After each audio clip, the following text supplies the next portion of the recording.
Le cinquième chakra, ou chakra Vishuddha. Le chakra de la gorge est au cœur même de la communication verbale, car c'est là que siègent les organes de la parole. Il se trouve à la frontière entre la tête et le corps, c'est-à-dire entre le cerveau qui donne les directives et l'impulsion à nos membres et à nos organes, et le lieu de nos mécanismes corporels qui réagissent à ces stimuli.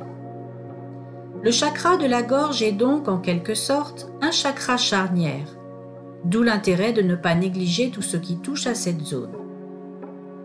Lorsqu'une émotion n'a pas été identifiée, reconnue, acceptée et libérée, lorsqu'elle est niée ou refoulée et non verbalisée, c'est le chakra de la gorge qui en témoigne à travers un blocage pouvant à terme se traduire par une maladie. Et ceci, qu'il s'agisse d'une émotion chargée négativement ou positivement. En effet, une émotion positive non exprimée finira parfois par induire un sentiment de frustration et finalement aura le même impact bloquant sur le chakra de la gorge. Le non-dit, positif ou négatif, selon le point de vue de chacun, par conséquent subjectif, s'exprimera d'une façon ou d'une autre à travers un enrouement, une angine, un bégaiement, un bafouillage, une aphonie, mais aussi un torticolis, une douleur cervicale ou à l'épaule, une affection de la thyroïde. Retenir trop souvent ces émotions, pour quelque raison que ce soit, ne peut qu'entraîner un dysfonctionnement au niveau du cinquième chakra.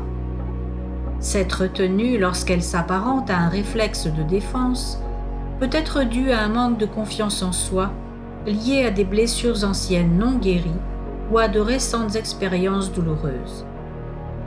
À la peur de reproduire quelques schémas anciens qui auraient été vécus comme négatifs, à une difficulté de pardonner, également à soi-même, à la peur de blesser, de décevoir. Le sujet éprouve alors de la difficulté à s'exprimer. Il se renferme sur lui-même, a du mal à aller vers les autres, les fuit même parfois. La personne qui retient trop systématiquement ces mots manque de chaleur humaine et de charisme. C'est en tout cas l'image qu'elle offre aux autres. Cela renforce encore son sentiment de solitude et cristallise ses blocages. Plus le manque de confiance en soi est ancien et enraciné dans le temps, plus grand sera l'effort requis pour débloquer la communication. Le sujet a du mal à faire passer ses messages.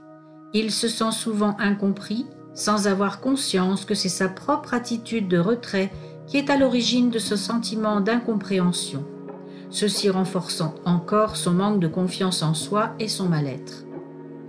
Le chakra de la gorge se dérègle, ce qui enclenche un nouveau cycle négatif, et ainsi de suite. Un cercle vicieux dont il devient ensuite très difficile de se sortir sans aide.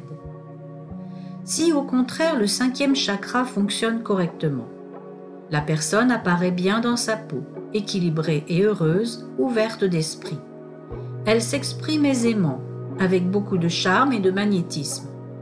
Lorsqu'à son aisance s'ajoute un don oratoire, il se peut même qu'elle en arrive à fasciner son auditoire. Le chakra de la gorge représente aussi le point d'ouverture vers la tête, où siège le sixième chakra, celui du troisième œil, qui lui ouvre la voie sur notre conscience supérieure. C'est dire si l'équilibre du cinquième chakra est important pour l'éveil et le fonctionnement du sixième. Ainsi, pour se sentir pleinement serein sur son chemin personnel vers une spiritualité épanouie, il serait sage d'avoir dénoué auparavant tous ces nœuds de blocage qui retiennent et maintiennent le soi trop ancré dans la matérialité, cette dimension duelle de jugement et de condamnation. Cette dernière s'avérant d'ailleurs plus sévère encore envers soi-même qu'envers les autres, la plupart du temps. Et c'est bien pourquoi l'équilibre du chakra de la gorge est important. Et celui-ci passe par la verbalisation sous quelque forme que ce soit. La prise en compte et l'affirmation d'une vérité de soi est une manière de se situer dans l'espace et dans le temps en lien et par rapport aux autres. En cela, une réelle prise de conscience préalable est nécessaire. Car pour s'affirmer dans sa vérité, Encore faut-il la connaître, en avoir déterminé tous les aspects avec précision et en fonction de cela, avoir exprimé préalablement en soi-même la ferme intention de l'assumer publiquement. En d'autres termes, ne plus craindre de se montrer aux autres tel que l'on est, après avoir laissé tomber tous les masques et tous les carcans qui nous ont retenus si longtemps prisonniers d'un rôle social qui ne nous convient pas ou plus. Il ne s'agit pas, bien entendu, de crier à la face du monde entier toutes les souffrances qui ont pu bouleverser notre vie. Il est certaines confidences qui nécessitent d'être entendues par un thérapeute, ou à la rigueur par une seule personne de confiance, car ces mots-là, s'ils ont besoin plus que tout autre d'être délivrés, ne doivent pas l'être devant n'importe qui, ni de n'importe quelle manière.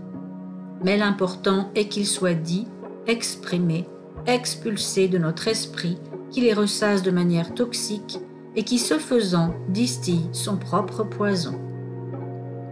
À côté de cela, il existe 1001 autres raisons de nous taire, moins graves, mais qui peuvent pourtant nous pourrir la vie. Par exemple, un enfant dont on a dit un jour de lui à plusieurs reprises qu'il était bête, parce qu'il éprouvait quelques difficultés à comprendre les mathématiques, développera sans doute un complexe à cet égard, mais pas seulement. Il aura aussi, parfois, intégré l'idée que de manière générale, il n'est pas intelligent. Ce qui, nous le savons tous, est entièrement faux, puisqu'il existe plusieurs formes d'intelligence. Mais l'enfant, lui, ne le sait pas encore et ne fera pas la différence. Son esprit restera bloqué sur ces 3 mots lancés comme un mauvais sort définitif. Tu es bête. Un autre, passionné de peinture, de danse ou de poésie, à qui l'on a répété sans arrêt qu'il n'avait aucun talent, n'osera probablement pas vivre sa passion, tout du moins pleinement et au grand jour, de peur que l'on se moque de lui. Plus tard, le premier se retiendra de prendre la parole, car il ne se sentira pas légitime ni suffisamment intelligent pour le faire. Le deuxième n'essaiera même pas de devenir artiste peintre, danseur ou poète, puisque l'on aura semé puis arrosé en lui l'idée qu'il en est incapable. Il serait bien sûr tout à fait profitable à chacun de ces enfants devenus adultes de trouver le courage d'affirmer devant tous sa propre vérité, que cela plaise ou non, sans peur du qu'en dira-t-on, ni d'être accepté ou méprisé, aimé ou détesté. On peut parier que le jour où chaque victime d'un mauvais sort parviendra à faire cela, une grande partie de ses maux disparaîtra en même temps que ses chaînes. Il ira vers les autres et les autres viendront vers lui, en ressentant cette nouvelle et belle assurance, ce qui augmentera encore sa confiance, le stimulera et lui donnera d'autres courage. Cercle vertueux cette fois, susceptible d'inverser entièrement le processus.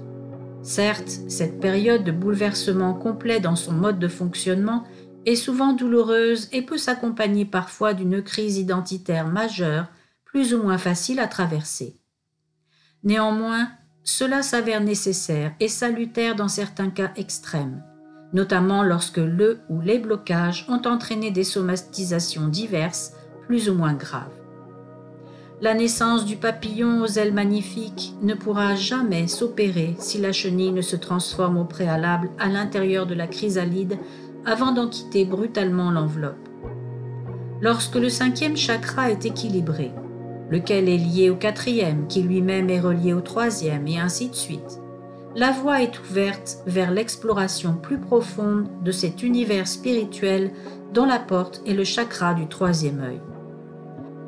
Ce dernier nous offrira généreusement à son tour ces nouveaux outils pouvant renforcer notre équilibre et notre sérénité et nous aider à développer notre plein potentiel.